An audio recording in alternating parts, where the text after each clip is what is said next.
Hi. I'm going to be reading today again from Hans Christian Andersen's fairy tales. Um, this fairy tale is another one of my favorites. It's a bit sad, but it's very good. It's called The Little Match Girl. Okay. It was so dreadfully cold. It was snowing, and the evening was beginning to grow dark. It was also the last evening of the year, New Year's Eve. In this cold and in this darkness, a poor little girl was walking in the street, bareheaded and barefooted. True enough, she had been wearing slippers when she left home, but what was the good of that? They had been very big slippers. Her mother had worn them last, so big were they. And these the little girl had lost in hurrying across the street when two carriages had passed by at a dreadful speed. One of the slippers was nowhere to be found, and a boy had run off with the other. He had said he would be able to use it for a cradle when he got children of his own. And so there walked the little girl, in her little bare feet that were so red and blue with cold. In an old apron she held a lot of matches, and she had one bundle in her hand. No one had bought any from her on that day. No one had given her a copper. Hungry and frozen she went, looking so very, very sad, the poor little thing. The snowflakes fell on her long golden hair, which curled so beautifully round her neck, though it was a sight which she certainly never thought about. Lights shone out from all the windows, and in the street there was a lovely smell of roast goose. It was New Year's Eve. She did not think of that. In a corner between two homes, one of which jutted a little farther out into the street than the other, she stopped and crouched down. She drew her little legs up under her, but only froze the more, and she dared not go home. She hadn't sold any matches and hadn't got a single copper. Her father would beat her, and even at home it was cold. They had no more than the roof over their heads, and the wind whistled through that, stuffed though it was with straw and rags in the biggest cracks. Her little hands were nearly dead with cold. Oh, a little match might do some good. If only she dared pull one out of the bundle, strike it against the wall and warm her fingers. She pulled one out. Tss, how it spluttered, how it flared up. It was a warm, clear flame, just like a little candle when she held her hand around it. It was a wonderful candle. The little girl seemed to be sitting in front of a big iron stove with polished brass knobs and a brass drum, and the fire burned so beautifully and was so warming. I say, what was that? The little girl was stretching out her feet in order to warm them as well.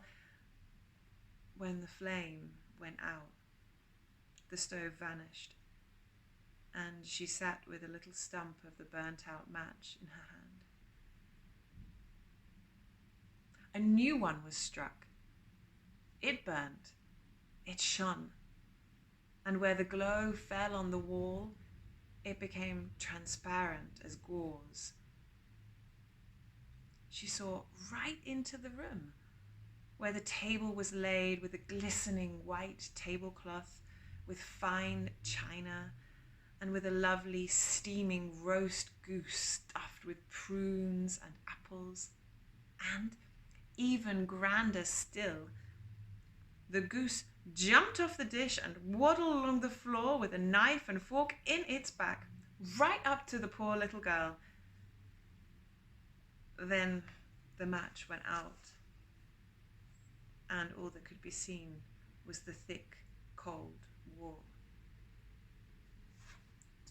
She struck a fresh one, and now she was sitting under the loveliest of Christmas trees. It was even bigger and more prettily decorated than the one she had seen through the glass door of the rich merchant the Christmas before.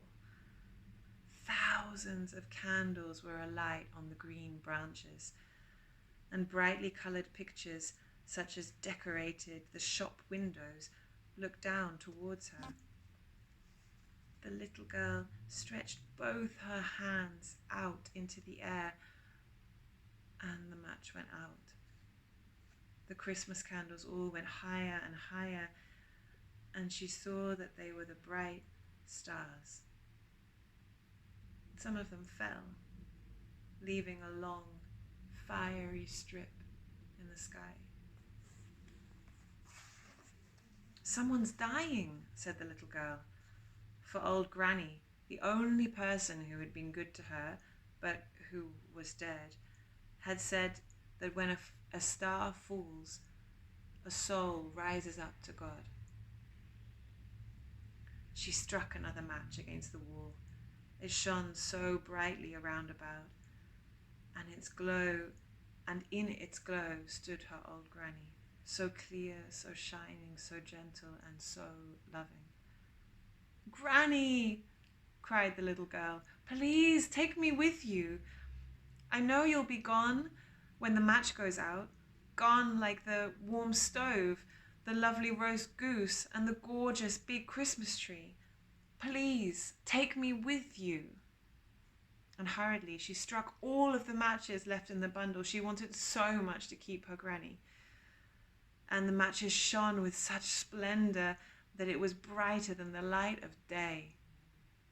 Granny had never before been so beautiful and so big. Lifting the little girl onto her arm, she flew with her in radiance and glory so high, so very, very high, and there was no cold, no hunger, no fear. They were with God. But there in the corner by the house, in the cold early morning, sat the little girl with rosy cheeks and a smile on her lips, dead, frozen to death on the last evening of the old year. The morning of the new year rose on that little body sitting with the matches, one bundle of which was almost burnt. She had wanted to warm herself, they said. No one knew what beauty she had seen, or in what radiance she had gone with her old Granny into the glad new year.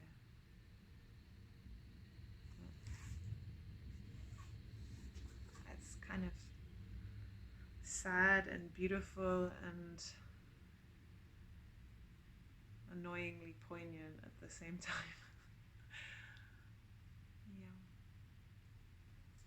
So I hope you enjoyed, and I will make another video soon. Thank you.